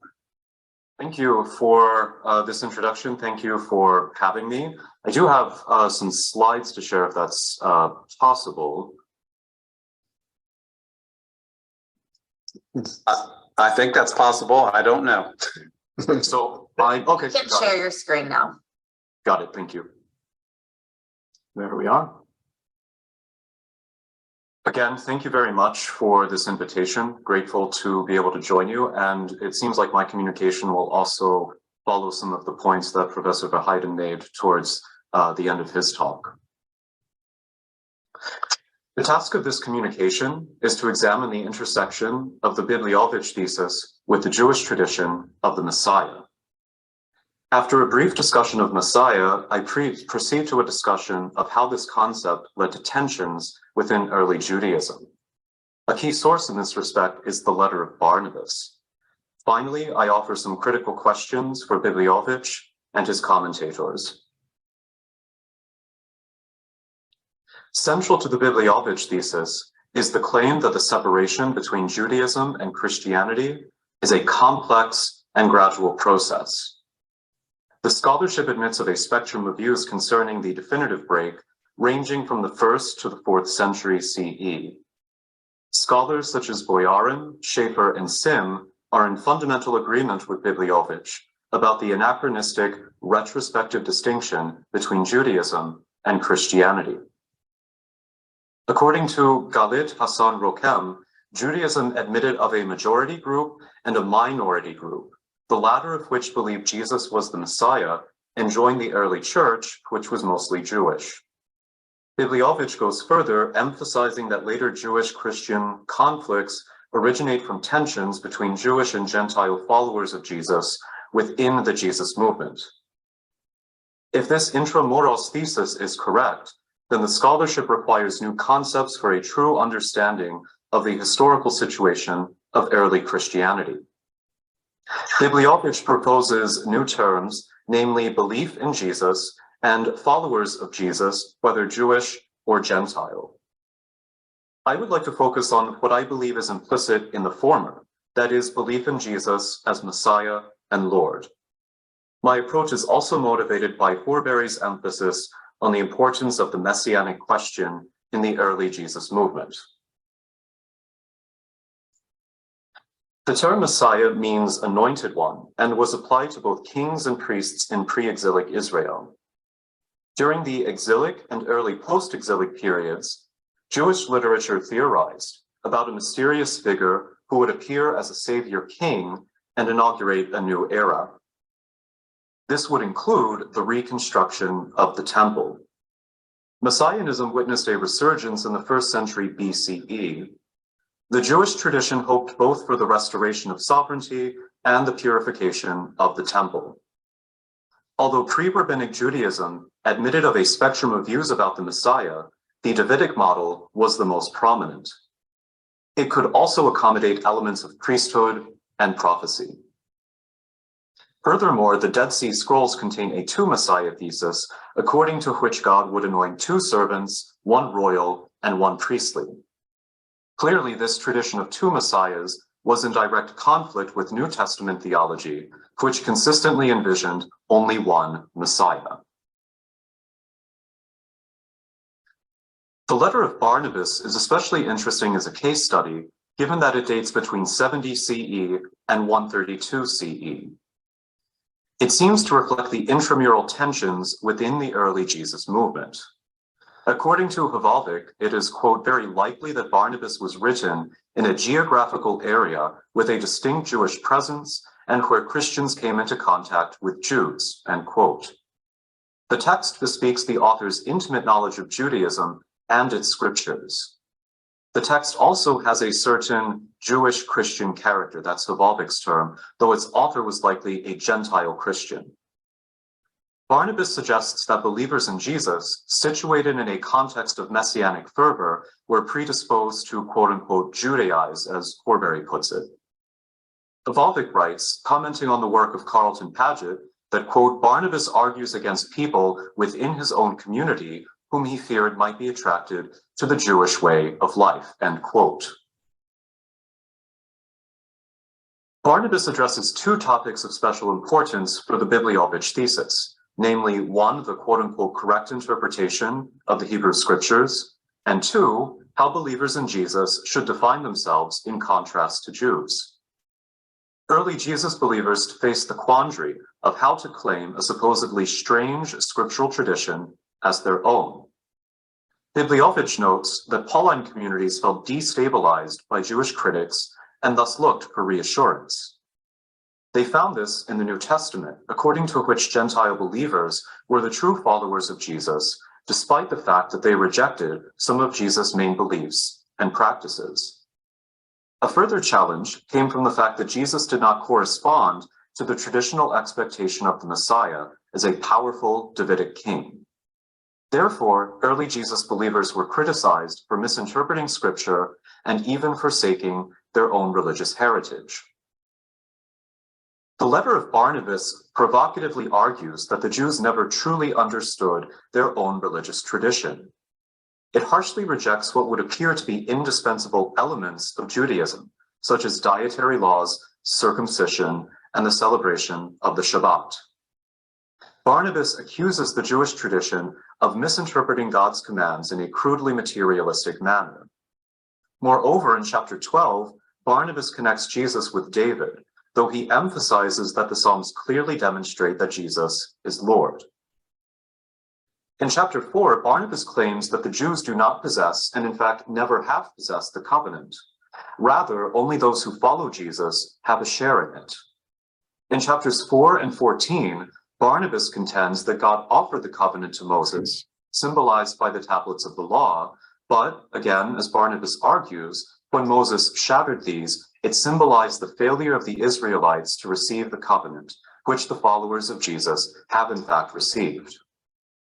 Barnabas envisions a sharp break between scriptural passages addressed to his own faction, believers in Jesus, and to Israel and the Jewish people. And of course, according to him, God condemns the latter. Beck discusses a Syriac text entitled Treasure Cave, which contains a similarly strong quote-unquote supersessionist argument for the forfeiture by the Jews of God's favor.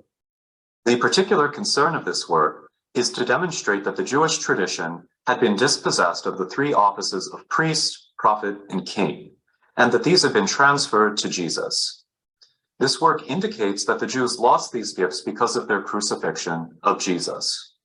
Moreover, after Jesus, the three offices are surpassed now by the sending of the Spirit. In chapter 16, Barnabas directly attacks the traditional Jewish reverence for the temple. It condemns the fixation on the temple as a building, arguing that believers in Jesus are themselves a new spiritual temple. The followers of Jesus also believed that the destruction of the temple was not a disaster, and in fact a good thing because it signaled the condemnation of the Jews of the quote-unquote Old Covenant.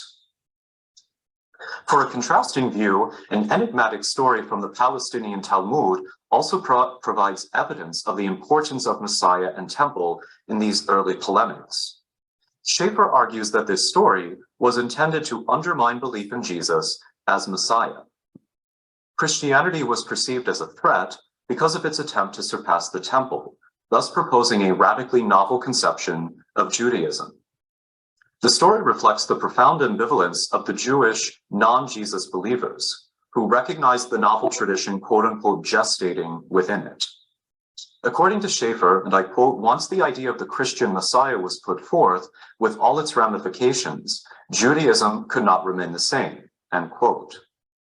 The upshot, as Schaeffer writes, is that the story captures Christianity literally in statu nascendi, that is, at the very moment it sprang from the loins of Judaism.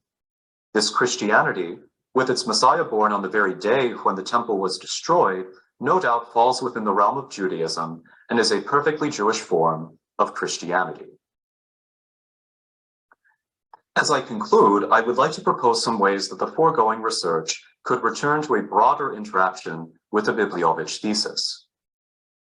In his discussion of appropriation and supersession, Bibliowicz notes how the Pauline faction claimed certain elements of Judaism and then transformed them in order to discredit the faction consisting of the Jewish followers of Jesus.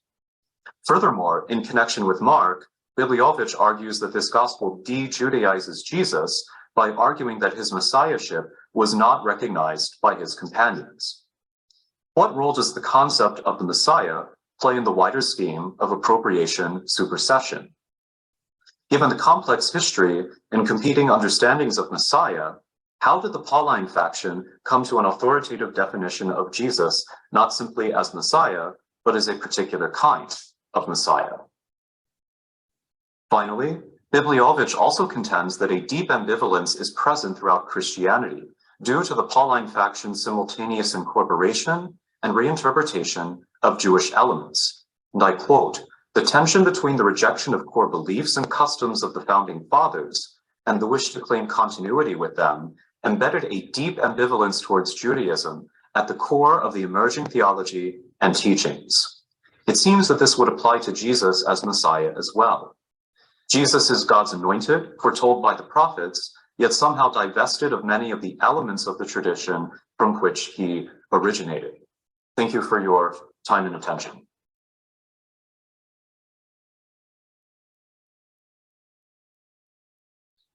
Thank you so much, Professor Knotts. We are sitting at 12:52. We promised some time for Q&A. Paige, can you fix the screen so that we can see hands? We could just maybe do 10 minutes. I think that would be all we should try to do. So you can see the hands raised in the attendee list. If you click view all next to that, you'll see the list of attendees, and then you'll be able to see when hands are raised. And whoever you would like to call on, just click on the microphone to request to unmute. Are you seeing that? If not, I can do that for you. Can you do that for us? Mm-hmm.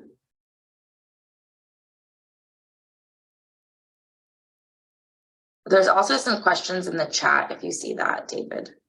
Yeah. I'm still not seeing the questions. I can start with the first one that we received in the chat if you would like. Yeah, let's do that. Okay. If the conflict occurred as a result of the Jewish revolt against Rome and took place between the Jewish and Gentile followers of Jesus, the latter of which were led by Paul, why did the Gentile followers shortly afterward embrace the Jewish apostles as leaders and founders of the churches in different locales rather than holding up Paul as the lone key apostle from whom they trace their origins? And that question was from Robert Costello.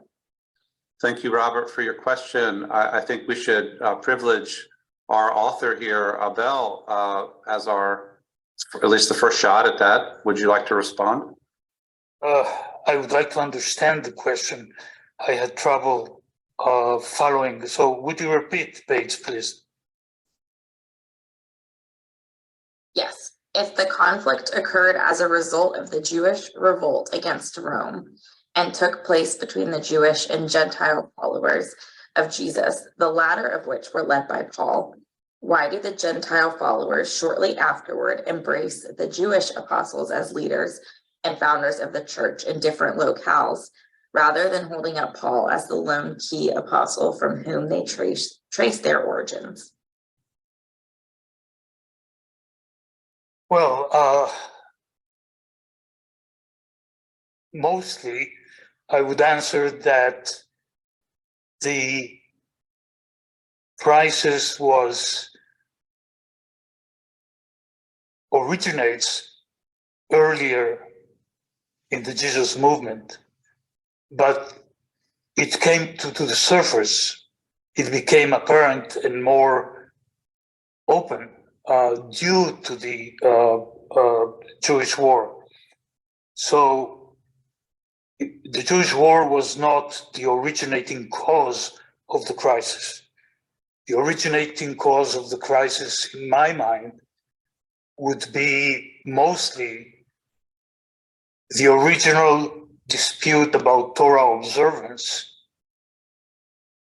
that had Jews and Gentiles on either side, although a majority pro-Torah observance would be Jewish and a majority of anti-Torah observance would be Gentiles. And then that tension gradually built up as they were not able to reconcile.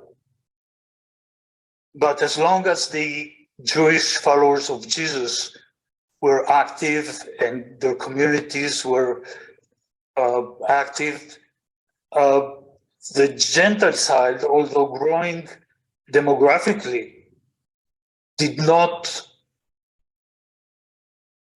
take a stand to challenge them, at least not in terms of the texts that we know. The first challenge really surfaces in Mark's, well, there are, as Professor Beck points, there are indications of that in Romans and so forth, but in terms of our canonical Gospels, the texts that create the narrative, it is Mark that is the first salvo in that dispute. And he claims, or he attempts to challenge the unassailable legitimacy of the Jewish followers of Jesus until the Jewish War. He does that after the Jewish War because that was an opportunistic moment. We'll go to the second question. I am seeing the chat. This one was posted from Laura Hunt at 12:15. Laura asks, I wonder if you could talk more about the shift from Jewish narratives about Jesus and Gentile narratives as related to the biblical text. So the question is, do you see the New Testament text as authored by Jews and edited by Gentiles who brought in the anti-Semitic elements then? And then another question from Laura, if Paul is the leader of the Gentile Jesus followers, were there other Jews within the Gentile branch of the movement? Well, I'll take the second and then you remind me the first.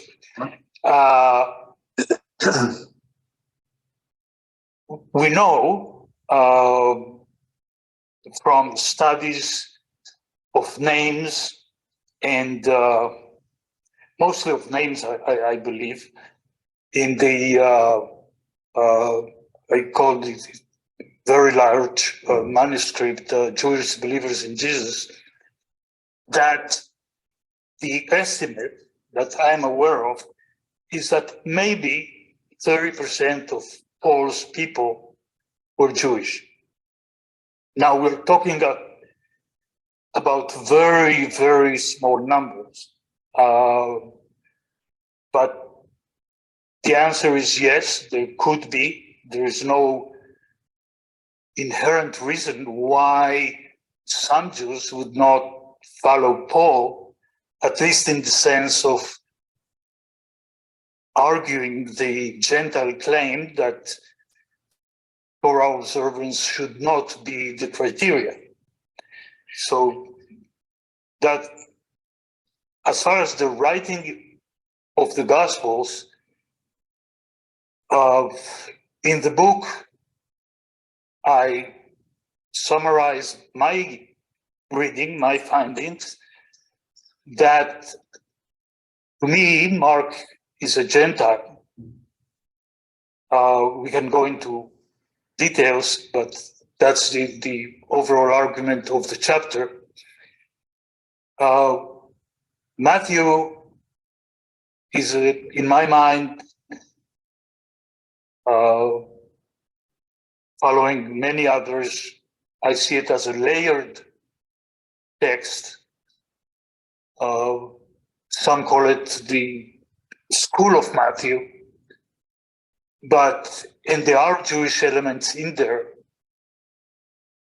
But my reading is that there is a Gentile editing hand, that the final editor would be, in my mind, Gentile. As far as Luke,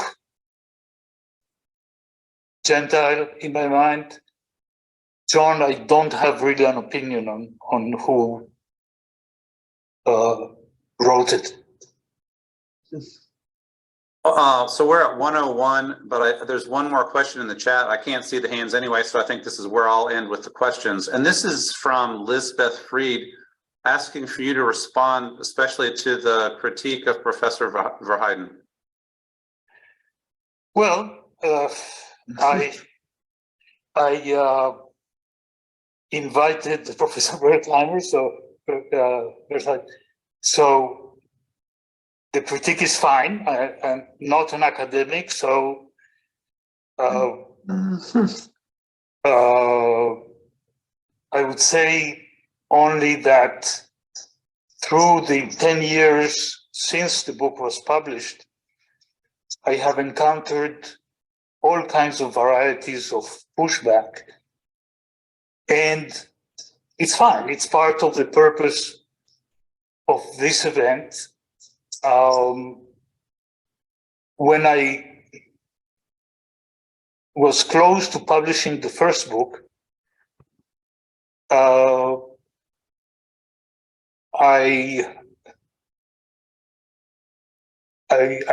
something turned, and for a variety of reasons, I saw for the first time Mark as an anti-establishment document. And that changed the writing, and that changed the way I see the whole evolution of Jewish-Christian relations. And I finally wrote the book under the assumption, to some extent, that the thesis is correct, which means what can we say about the core of the thesis when we read the text as reflecting a Jewish-Gentile crisis within the Jesus movement. So the fact that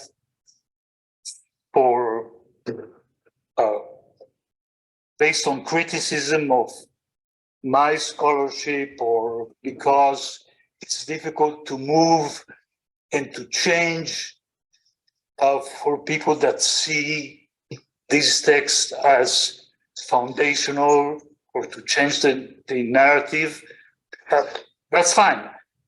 My final reading, my current reading, is that indeed Mark wrote to challenge the authority and the legitimacy of the Jewish followers of Jesus as the exclusive guardians and caretakers of Jesus' legacy, taking the advantage or using the moment of the Jewish war and the destruction of the temple and the decimation of the communities of the Jewish followers of Jesus. So that was just an opportune time to challenge a leadership that could not be challenged, because they were known to be those chosen by Jesus to be his caretakers. So you had to, in my mind, again, in my reading, he just wrote an anti-establishment document.